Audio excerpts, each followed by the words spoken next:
Yo, what up guys? Welcome back for another video. In today's video, I'll be talking about my personal problems with TFT as a whole and Set 5. I'll be referencing a lot of Set 5 and Set 4 and a little bit of other games. And I just want to be clear at the beginning that my intention for making this video is not to baby rage. And I know a lot of other people made videos about this. It's not to baby rage or to, try to get the devs fired or anything like that. That's not what I want. I simply love this game and want it to be better. That's all I want. It's the first competitive game I've enjoyed playing since Halo 3, which came out in 2007. So I want this game to be better. I think it's good. I want it to be better, but I think TFT might be in kind of a vulnerable state. Even though it's the absolute king of its genre, I'm a dedicated TFT player. I've played Riot games for 8 years now. I've played League for a long time. I love, I think the game is really well made, but I did not enjoy playing it. But I'm like a most dedicated player. But if there was an auto battler that came out that was popular and was better than this game, I would quit immediately, and so would most people. So that's why I think TFT is in somewhat of a vulnerable state. Even though they're the kings of the genre, I'm just going to talk about some of the biggest problems that I have with the game. I'll be talking a little bit off the cuff, but I will be talking from outline, but I'll talk off the cuff and might get emotional sometimes, like I normally do in my videos if you guys are used to watching. So let's just get right into it. Cool. The game hasn't improved much since Set 3, in my opinion. To me, okay, let's be fair. They've made a lot of big changes and tried out a lot of stuff, and they have made some improvements. But the problems I'm referencing in this video have always existed, and have always bothered me since Set 3. And they haven't like fixed them or addressed them. So to me, my biggest problems with TFT have stayed the same since Set 3. Sets get released, not even close to being finished or ready. There's heavy-handed balancing all the time. And the way the devs balance for casuals.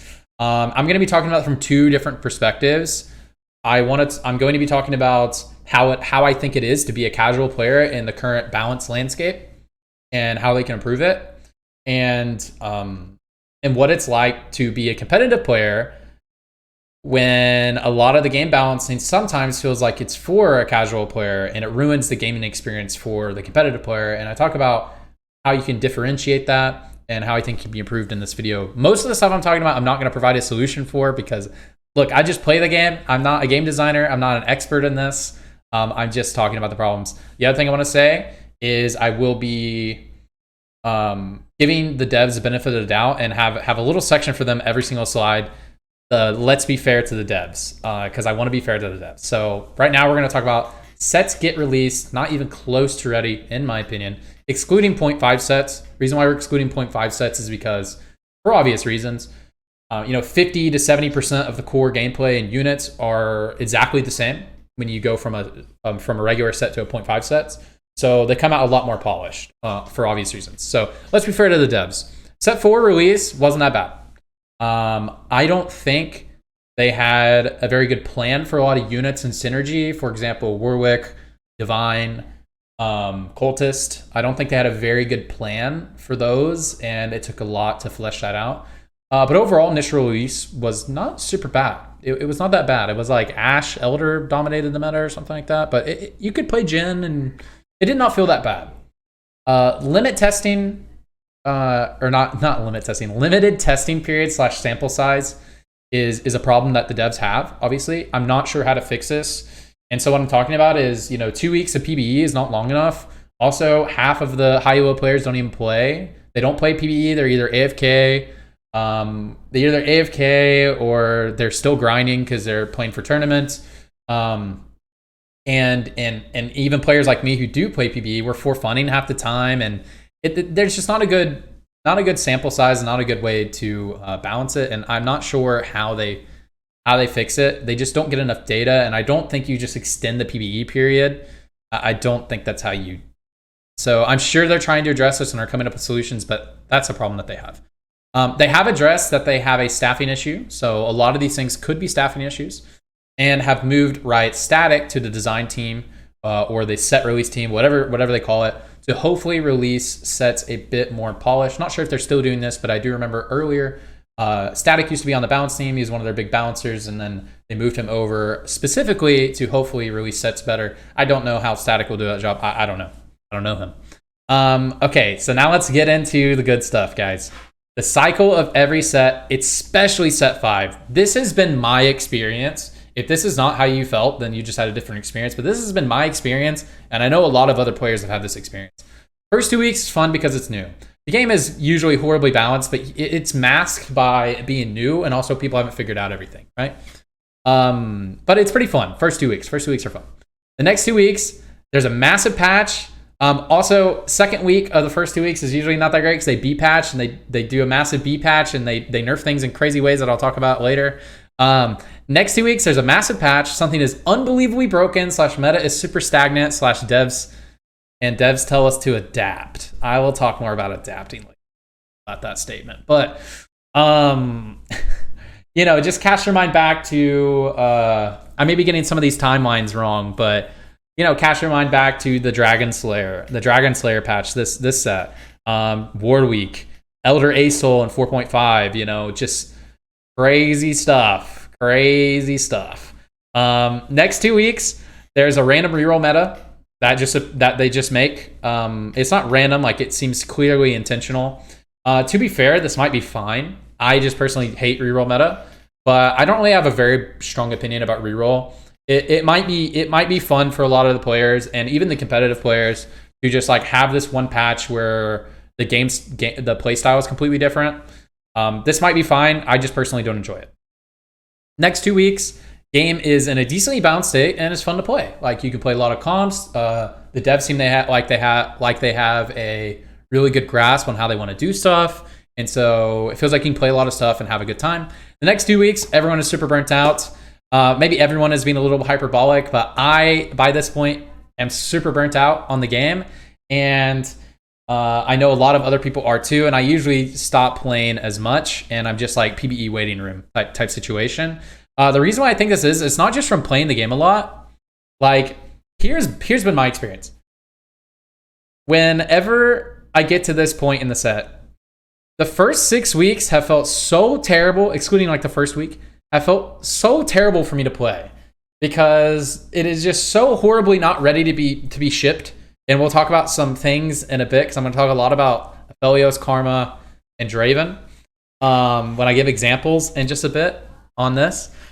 But it is so... I just have such a terrible experience the first 6 weeks of the set.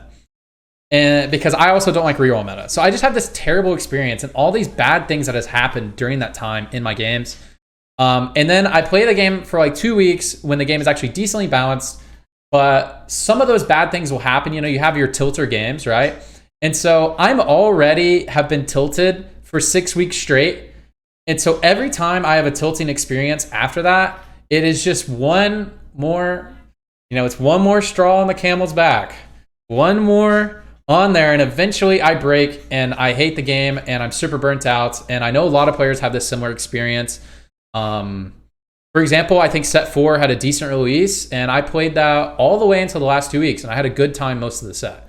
But set 4 had a bunch of problems too. But point is I'm saying I'm not getting burnt out because I'm just playing the game a lot. The most I ever played a game was probably in set 4 ever. And I had fun for like the first 8 weeks. So yeah. And then PBE starts. So then we're on to the next set. So that has been my experience every single set, set 3 and beyond. I didn't play much earlier because the game kind of sucked. So, okay. This is heavy-handed balancing. So this is actually my smallest slide, but I'm going to be referencing heavy-handed balancing for the rest of this. I think this is probably the most important issue. You know, it's tough. Like the sets being released is... it has been the worst experience for me. The sets being released not ready has been the worst experience for me. But heavy-handed balancing affects so many parts of the game that I think it's probably the most important issue. So, all right, let's do our let's to be fair to the devs section. They can't actually play the game as much as dedicated player. Yeah, so the devs have this interesting thing called a job. a full-time job, even though they're working on TFT, it's not the same as playing. You get a wildly different perspective when you watch someone play versus actually playing the game. I mean, even me, who I'm a top level player, right? You know, I can hit challenger. If I watch another player play like GV8 and I haven't been grinding, I don't really understand a lot of his decision process, even though I am a good player. But if I haven't been grinding on that patch or whatever, sometimes I can't even like, me, a top level player, can't even like get into his mind sometimes because I don't understand what it's like to be in a situation his situation at that time. And so I think you get a wildly different perspective when you watch someone play. I think sometimes you can get a very good perspective from that, but when you watch someone play or you're working on it, you know, I think you get a lot different perspective. And especially if you're not as good as a player, you know, some of the balance team or devs team, I'm sure they're great at the game, but they just can't play the game enough to be a top level player. And you just get a way different perspective. So, you know, I think it's hard for them. I think that's why they can get really disconnected from the reality of the game. Yeah, so I think it's a hard job. And TFT is somewhat of a complicated game. You know, it's not as complex as a game like League of Legends, but I think it's tough to balance the game. I wouldn't want to do that job. I'm happy with the people doing the job. I think they're not doing an amazing job, but I don't know if I'd want anyone else balancing the game. I think it's hard. I think it's just hard. All right, some patches aren't awful. And usually post 6 weeks, the patches aren't as heavy-handed. The reason why they're not as heavy-handed and aren't awful is because they kind of have an idea of how they want to balance the game and an idea and a good plan for units and traits, which this is just more of an issue of their initial design and release. But after about 6 weeks, they're normally not so bad. Okay, disconnected and heavy balancing. Here's the topic here. As soon as something is broken, it is nerfed out of existence rather than tuned down. This is like the first 6 weeks of. Later in the set, they do a little better job. But example, I'm just going to use example, the Skirmisher Dragon Slayers. Oh, God. The Skirmisher Dragon Slayer patch. That patch was so unfun to play. But the devs are so disconnected from reality. Like, they nerfed Jax into the ground. They nerfed him into the mantle, man. Like, Jax was never the problem, and they just nerfed this dude into the ground. I mean, this is the most glaring example. It was so obvious to every high elo player, every skilled player, every content creator, every streamer. It was so obvious to everyone that the problem was not Jax. It was so obvious to everyone except for the balance team that Jax was not a problem. Even Mordekaiser wasn't really that big of a problem. He was like slightly overtuned, but it's not that big. The problem was Trundle and Pantheon, and to a lesser degree, Mordekaiser, Diana, and just Dragon Slayer. That you could splash it into like every comp because the units were so good that you felt like you could splash it in. Skirmishers obviously use the trait better than anybody because you naturally have 2 Dragon Slayers. You just slot in the other 2 at 8. Boom, bam, boom, Bob's your uncle. Simple gameplay. And it was so obvious to everyone that Jax was not strong. He was just the carry of the build that used the strongest trait easiest. You know, you could play, I first placed games in Grandmaster Challenger Elo with Draven Dragon Slayer, Aphelios Dragon Slayer, Spellweaver Dragon Slayer. It was so obvious to everyone that Trundle was crazy, Pantheon was just strong in every comp, Mordekaiser and Diana are super easy to splash, and Dragon Slayer was too good. And Skirmishers just happened to be the trait that used it the best, and they also buffed like every Skirmisher that patch. But it was not Jax. And you know what they did is the next patch, they actually buffed Jax stronger than he was before. So anyways, that's just one example. Every set feels like it has this. And anyways, all right. Every patch, especially early patches, it is so clear to every good player what the meta and best comps will be without even playing a single game. So, I mean, you guys can just like, you can go back and watch my VODs, like you or like first day of a patch or anything. Like, it is just so clear to me when I'm reading the patch notes. I know exactly what comp is going to be strong, and it's not like that's inherently a bad thing, but it's just like the patch is over. It feels like the patch is over, and the devs say adapt. But here's my problem. and there's some exceptions to this, of course. Sometimes there's really good patches, but the only theory crafting involved, the only adapt in most patches is finding a counter meta. It's not even about finding out something else that's good or something else that is secret good. It's something that can survive because you can't play the stuff that is really good, you know, or it has a decent matchup against the stuff that is broken. It's never like you're finding a new comp. At least that has been my experience in set 5, especially. Now, here's an example. Now I'll provide an example. Give the devs, you know, some credit here. An example of where this did happen, where a new meta was discovered when the meta was super stagnant. Just cast your mind back to Spirit in set 4. No one was playing Ahri. Maybe they buffed her a little bit. I'm not sure, but no one was playing Ahri. And then all of a sudden, this new playstyle emerged where you frontline your Ahri with GA, and you get the Spirit, and you can run it in every comp. And the devs made no balance changes to the game. That was an example of a completely new meta developing without the devs putting their hands on it. I could be misremembering some of this, but I could be misremembering. I was about to say I distinctly remember, but my memory serves me correct. They made almost no balance changes to like Spirit and Ahri, at least no glaring, no mega big ones. And all of a sudden, this new playstyle emerged. And it wasn't even about your Ahri carrying, like it could carry, but it was more about like, this Spirit trait is actually good, and we've been underutilizing it. So that was an example where the meta got to breathe without the devs just like, we're going to buff this until it's absolutely the best thing in the game, and then nerf it into the ground, and then readjust later. Like, man.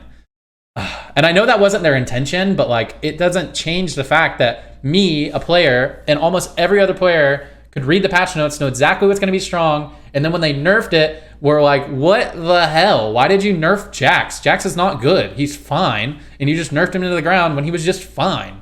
Problem was Dragon. Oh, okay, I'm sorry. I'll move on. All right. Problems in the game that, from a player perspective, feel like such a simple and needed fix end up taking like 4 to 6 weeks to fix.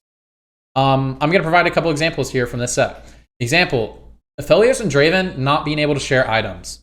And so before I get into this topic really big, before you're like, well, if they could share items perfectly, the game would be so boring. True. That's true. But what I mean is like, let's say Deathblade is 100% efficient on Aphelios. Or no. Okay. Infinity Edge is 100% efficient on Draven. Then Aphelios should at least be able to use it at 70% efficiency. I'm kind of making up numbers here, but like, you get the idea. If it's 100% efficient on Draven, it should be 70% efficient on Aphelios. So that you can like have flex play and you don't just have to rely on RNG because you built the Draven item early. You built an Infinity Edge early on stage 2 or stage 3 because you need it to not die on stage 4. And then you go late game and you can only play Draven because you slammed an Infinity Edge and you don't have like you don't have Vel'Koz items or something, I don't know. But you can't play Aphelios. You'd rather play like a Draven 1 than an Aphelios 2 on release. That is facts. Like you'd rather play Deathblade, Rageblade, BT, Aphelios 1 than a Draven 2 with those items. Like those are just facts. It's just how it felt. They barely shared items. The only items that those units could share at all at any level of mixed efficiency was Rageblade, and Last Whisper. Last Whisper, more important one, but Rageblade to a lesser degree. And then like to a somewhat, you could use Deathblade on Draven, but it was not very, like the difference was just so much better if you had IE and Last Whisper. Voice crack there, guys. And it took 6 weeks for Aphelios to be able to use Infinity Edge because his ult was bugged and couldn't crit. I mean, I could be wrong. It was at least 4 weeks before he could use Infinity Edge. It may have been 4 weeks. It was bugged. It was bugged on his ulti. And here's where the big problem was for me, is they released the game. Aphelios couldn't use those items. And then Aphelios was way better than Draven. And instead of nerfing like the Nightbringer trait or like all the units in his build that were crazy, Morgana, Darius, so Darius wasn't as strong, but he was still a great unit. You know, you just play him. Morgana, Darius, Aphelios, and Diana. You just bought those, you played them because they were all super good units. And Draven didn't have that. And maybe Aphelios was slightly overtuned, but they nerfed his base AD, which makes crit even worse on him, and more reliant on Deathblade. That was so insane to me. It was so insane to me when I was reading those patch notes.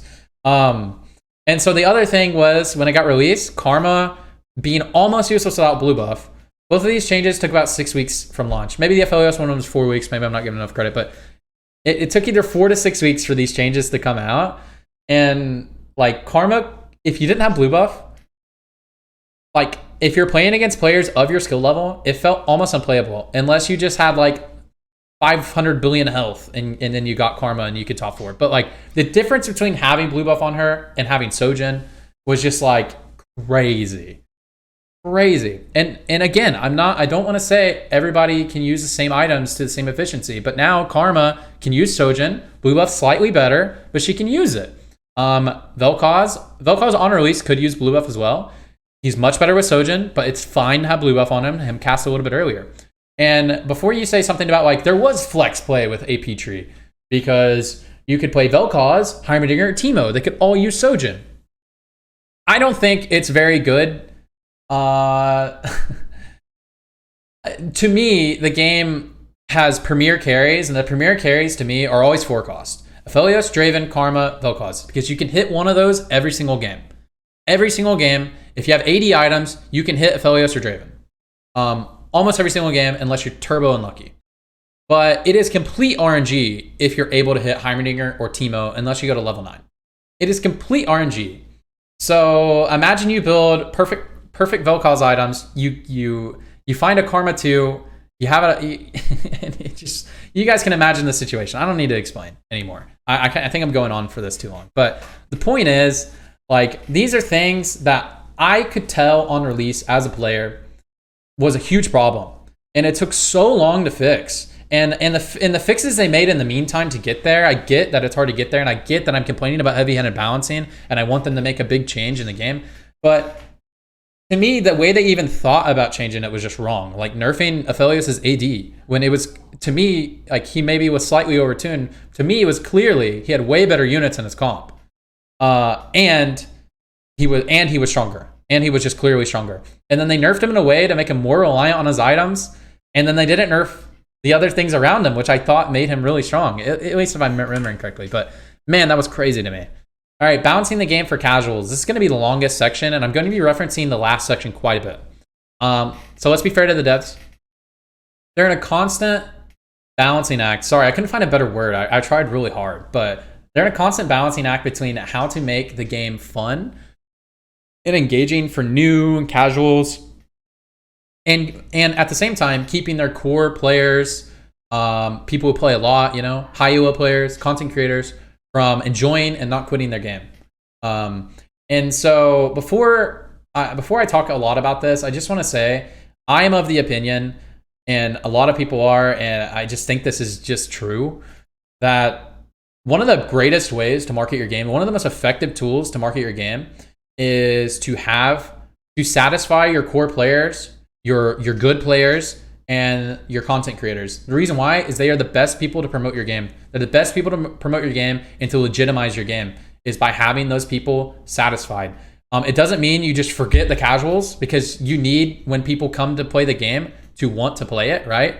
But you can't just satisfy, because a lot of people would say like, well, 99% of the player base are casuals, Why balance the game for the 1%, or why think about the game for the 1%? The reason is because those are the people who promote your game. Those are the people who really care. Those are the people who do that. There's a bunch of reasons why you balance it, but from a marketing perspective, I am a tiny creator. I'm a very small creator. I have like a core of like 5 like Twitch subs, people who are there every week, Those people tell me, and people on YouTube as well, tell me all the time that I am the only reason why they play the game. They only play the game because I play it, I make it look fun, or they play it because they like watching my stream and they want to be involved, right? And I'm solely the reason why they play the game. And so just think about someone like Soju, who when the game's popping off, when the game's in season, he can get from 6 to 10K viewers. I've seen him over 10K before. Think about someone like that. Think about how many people he's showing the game to and are playing it because they like him and they like the game and they like the way he makes the game look, And then how many of those people are telling their friends and getting their friends to play it and then showing them the people that they like and stuff. So that's why I think, if you don't satisfy these people and you don't balance at least a portion of the game around these people effectively, then your game will die, or it will just become another game mode in the League client, you know, just become ARM, which ARM is a great and fun and fantastic game. I play ARM all the time, but I think TFT has more potential than to just be a game you play because you have 20 minutes to kill. So yeah. And the other reason why I think majority of the balancing and the emphasis should be on the competitives, the core player base, is because those people know how to play the game. You know, those people actually know how to play the game. So it doesn't make any sense to balance the game from just like a design perspective. It doesn't make sense to balance the game around people who play the game woefully suboptimally. You know, so it just doesn't make sense from that perspective. So I just wanted to say that before, like, people were like, these don't even affect most of the player base. Well, when your core players don't love the game and are not having fun or not promoting the game, it does affect all the players. And it's not like you shouldn't balance the game for casuals. I think you should have a split perspective. And so we're going to get into that. So the other thing, to be fair to the devs, they're under a lot of pressure to make sweeping changes instead of let the game breathe. They're under a lot of pressure from people like me, you know, high elo players who are dissatisfied with the game and they want change, right? So they are under a lot of pressure. I do think this is 50% their fault, though, by the way that they balance and how heavy-handed it was. So all the stuff I said earlier, I think just some of their changes that they make and then how heavy the changes are, it makes it halfway their fault, because that's why we're upset, you know, because of the changes that they make. And so, yeah. So anyways, but reference last slide for me being upset. Okay, the landscape of balancing is unfriendly to casuals. So let's talk about this a little bit. Comps get deleted from the game rather than tuned down. I talked about that a lot last slide. I personally can't adapt from patch to patch, but I can't imagine being a casual and having to relearn the game every patch. We'll talk about that in a minute. Casuals can never get attached to a comp / playstyle because they get nerfed out of existence until the devs realize they over-nerfed. Sometimes this is intentional, like making a reroll meta, you know, drastically changes how you play the game. And then next patch, they nerf all the reroll comps. And then I'll talk about something in a second. But let me just talk about this. So imagine you're like a gold, platinum player. You really like skirmishers. You really like that play style. You like to play it when it's uncontested.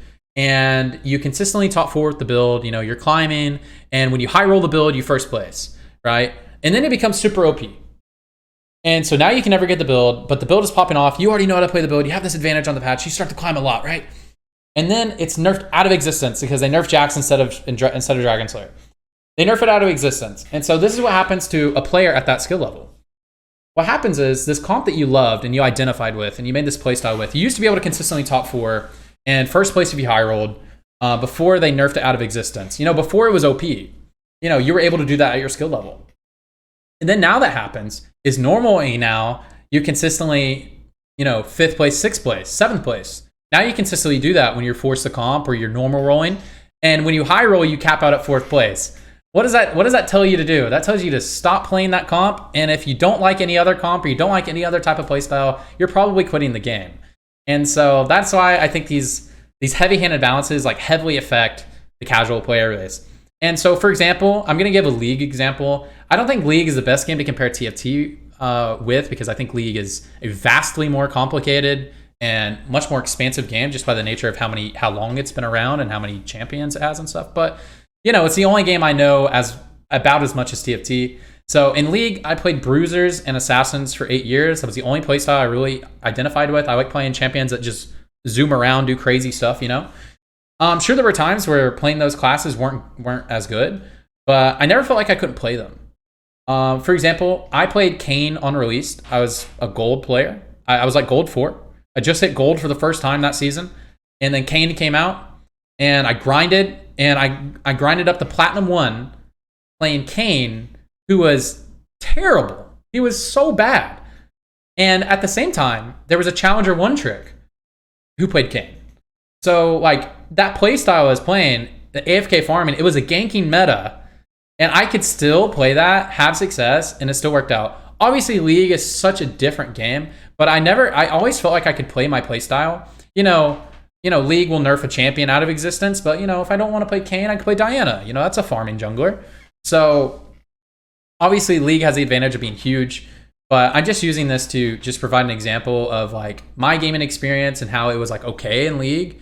But in TFT, if I was a casual player and my playstyle, since the game is a lot more narrow than League, if my playstyle was in the comp that I identified with was I liked slow rolling on 7 for skirmishers, and then it just gets nerfed out of existence and I can't climb anymore, and now I'm a silver, and now I'm like in silver, and I'm like, oh, am I just a silver player? And I quit the game. So those are just some problems there. Okay, balancing the game for casuals. Still talking about this. The balancing for casuals ruins the experience for high elo players. So casual players love reroll and vertical. By the way, I'm not saying you shouldn't balance the game. I have a different perspective on it. Casuals love reroll and vertical comp. It's obvious why. They're really easy to play. And I mean, it's fun to press the D key sometimes and watch your 3-star go to work. Like that is fun. And especially for casual players, it's really fun whenever you hit a 3-star. I know it is. I watch these guys play. I watch my friends play, and they're so stoked whenever they get this big 6-unit or 9-unit synergy. And everyone I see that joins the game, they're so excited to try out like crazy comps like that. So I think it's great for them to be in the game. But these comps don't need to be strong. They just need to not be weak. And there's a difference there. You know, for these to be, you know, they don't need to be strong, but they also don't need to be weak. They just need to be able to be played for these to be a viable and fun way to play, like below master or master and below. For example, I climbed an account to master this set purely playing 4 Ranger Shiv Vayne when that comp was completely unplayable in high-low, but I had so much fun and I could climb. That is a positive example of a comp that is not meta. This was pre-Ranger buff. This was pre-Ranger buff, post-Vayne nerf. I was playing this comp. I was playing this on the absolute worst time to play Vayne. And this is an example of like this is a good example of a play style that was able to exist. It wasn't strong. It was not strong, but it was good. It was fine. You know, it was fine. And I was able to consistently top 4. I had a fresh account climb from nothing to master. Obviously, I'm like a challenger player, right? So obviously I'm smurfing. But the point I'm trying to make here is, if I was this player who just identified with Vayne, I am a gold player. I could develop a play style around Vayne, and I could do it. And I could get better at the game, and I could look at the game through the lens of Vayne, and I could climb to master because this guy just did it, because I did it. So that person could get better at the game fundamentals and climb using the comp that they identify with. So that's a positive example of where that could be. And so the negative example is you were playing Jax, and it is probably so hard to get better at the game. I don't even think I could have climbed with Jax on that. I mean, I could have climbed, but I think it would have taken me a while once I get the diamond. But like, I breezed through it playing this terrible comp. This Vayne comp was bad in high elo. But anyways, so in my opinion, 6-unit synergy comps should be a really nice spike on 3 and 4. But fall off when versing comps built around 4 and 5 costs / 2-unit synergies on stage 5, which I'll talk more about 2-unit synergies, especially when I talk about the next on the last slide. So what I'm talking about here is like 6-unit synergies should be really strong on 3 and 4. And they fall off. They should fall off when someone has a 4 and 5 cost board. I don't think Leona should be able to be in a comp in late game, in hyper late game. Unless it just makes a lot of sense, you know, unless you're running like a night comp and it makes a lot of sense. But like a night comp's kind of like a chase trait, you know, you have to get legendaries. But like, man, just the reality is for most of set 5, these comps didn't fall off until stage 6 or versus a turbo high roller. I think it's an absolute joke that it's a hard decision to replace Varus and Leona with a Volibear and Ivern, or 4 and 5 cost units that fit naturally in the redeemed board. What I mean by naturally is Ivern is an Evoker. You're playing a Vel'Koz board, right? Unless you're playing Varus, right?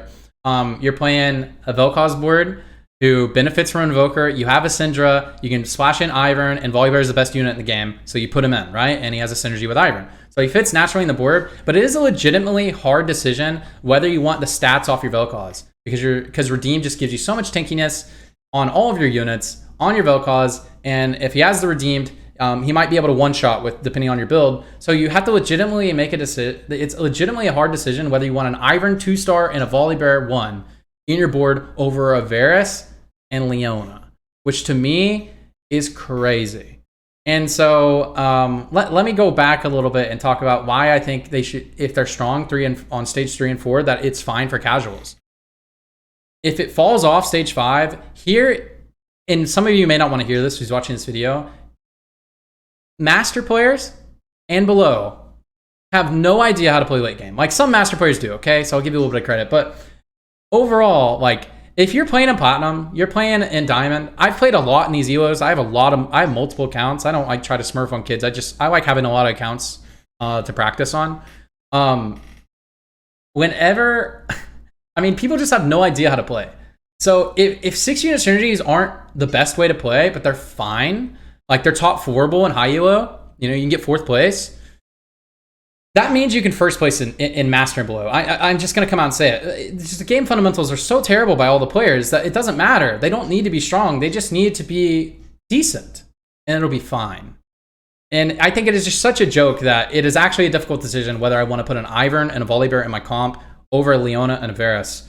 Unless, obviously, I have them upgraded and I'm going to like a level 9 comp. Obviously, hyper late game, you transition out of this. But what set 5 has felt like to me is that these comps didn't fall off until stage 6. And the reason why is because, I don't know the reason why they didn't do this, but the reason why they do fall off on stage 6 is because people actually have enough money to fit in like a Volibear, Ivern, or not Volibear, Ivern, Volibear, Heimerdinger, Teemo. You know, you start getting all like a full legendary board. And so there'll be a couple players in the lobby who have a lot of legendaries on their board and you end up losing eventually. But stage 5, like you build a full 4-cost board, you'll still be beating people. And you're running Varus and Leona who contribute nothing to your comp other than that they have the tag redeemed. And I think that is just crazy. Okay, yeah, let's move on for that. I truly felt the majority of set 5, I couldn't express skill past just basic game fundamentals. What I mean by basic game fundamentals is just like econing, you know, fitting in synergies that are good, you know, stuff like that. The way that you build a comp, you know, those are basic game fundamentals. The understanding game pacing, stuff like that. Okay. The biggest reason of which are 6-unit synergies being viable and often the best way to win and climb in high elo where everyone has solid game fundamentals. I don't know how the game is right now. I have no idea. I haven't touched the game in like a month because it sucks to play for me. I'm really bored. But this is how the majority of the set has been because I played the whole set before that. And everyone in high elo has great game fundamentals. So it is so unfun to play. So for example, here's a player like Soju is a player who is better than me at the game. He plays more than me. He's higher elo than me. He's been doing it longer than me. And I think he just has a better understanding of the game than I do because he plays way more than me. He's clearly better, but I don't even know how he expresses that. I've played games against Soju and other top level players, and I just beat them because I buy the yellow units. I click the yellow units, and then yeah. There's no optimizing. Like you just add mystics. That's the only change you can make. Oh, there's 80 people. Okay, I'll put mystics. Oh, there's other people I put in armor. So like an example of like a way that you could express skill is you could fit a Volibear into your comp because they have like a Vel'Koz, or you fit a Thresh into your comp to cancel the Vel'Koz. That's a way that you could like express skill in this set, right? You know, you want to cancel someone who has a big goal. Obviously, Volibear is like the best unit in the game, but having these big 6-unit synergies being like the best way to play, it's so much harder to play splash traits because your 6-unit traits are just so much better that you never feel like you need to optimize for the people in the lobby because you can't fit them in.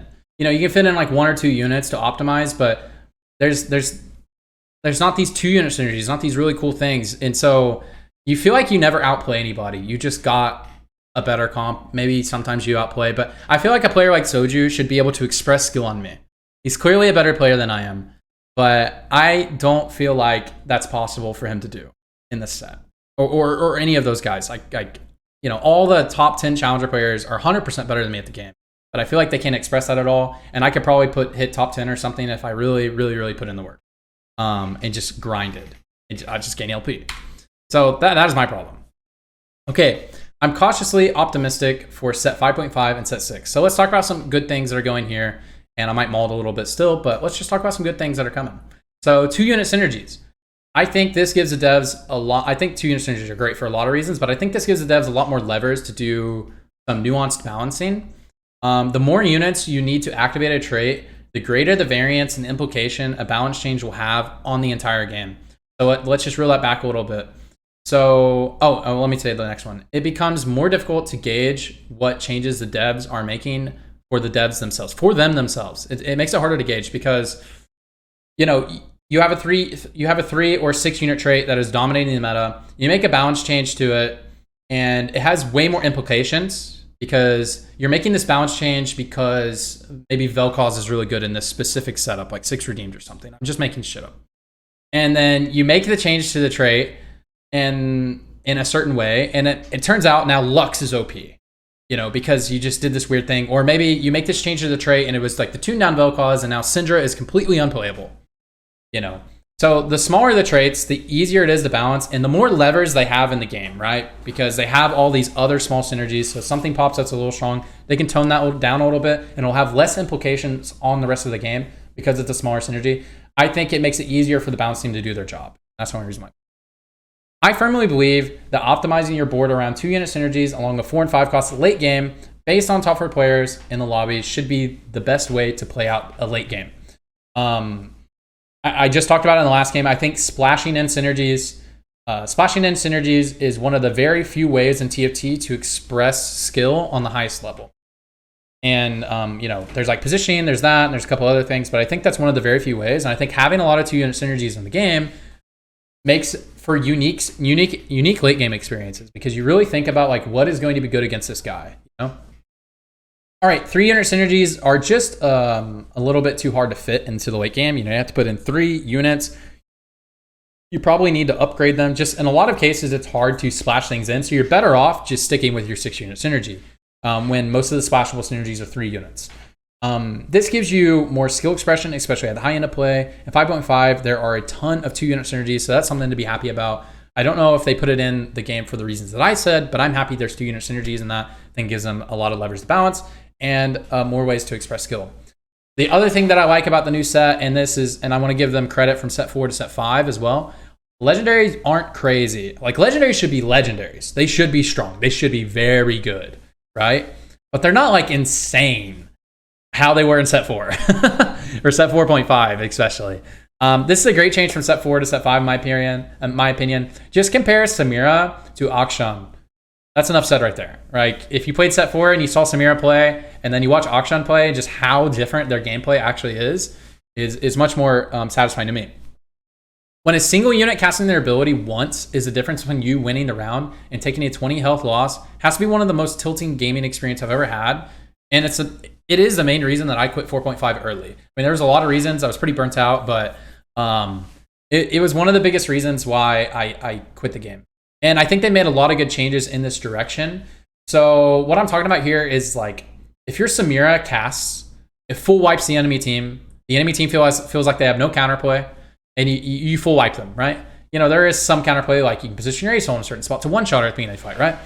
And so if you're the Samira player, your Samira cast, big damage, kills everybody, and you take a dub. You take a win, right?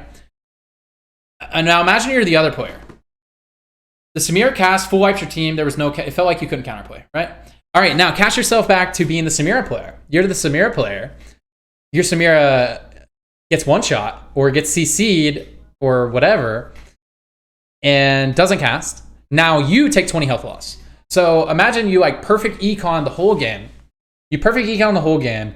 You set this up correctly. You built this crazy comp. You have the absolute strongest comp in the game. Your carry gets your carry doesn't cast, and you just take 20 health. Like, that is such unsatisfying gameplay to me. And I guess you could argue like, well, the Samira player misplayed. They mispositioned. Whatever. Like, whatever, man. Like, when you have just these like game breaking abilities that just do such crazy stuff, it is only fun for the player doing it when it pops off. And just those experiences are so much less because every player playing against you is having a terrible time.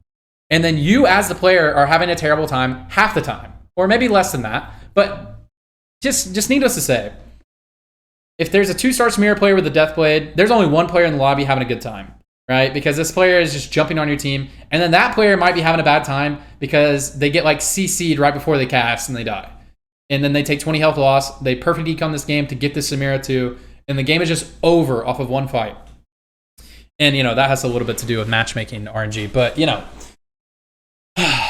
that's it, guys. I am cautiously optimistic. And so I was just ranting there about like a good change. They made a good change. Samira's not in the game anymore. Akshan is much different. And so that was just an example. And maybe I'm wrong about this. Maybe the game does need more stuff like that for it to be fun. It is fun watching your Lee Sin kick people off, but it is not very fun watching your 3-star Aatrox get kicked off by Lee Sin in a tournament game. That is not fun for me, I will say. Oh, God. Anyways, guys, this was a really long video. Some of it was kind of scattered. I tried to make I never make outline for videos, so this is about as non-scattered as I can get. It's almost a 50-minute video, so I appreciate anybody who stuck around for this whole thing. Yeah, I just appreciate you guys. And again, I just want to reiterate this. I only made this video because I'm part of the community, and I want to do my part to try to make this game better. That is it. Probably no one who has decision power will see this or anything. But yeah, if you guys did watch this and got to this point, I do appreciate you. Hope you guys are doing well. Yeah, I'll catch you guys next time. See ya. Bye-bye.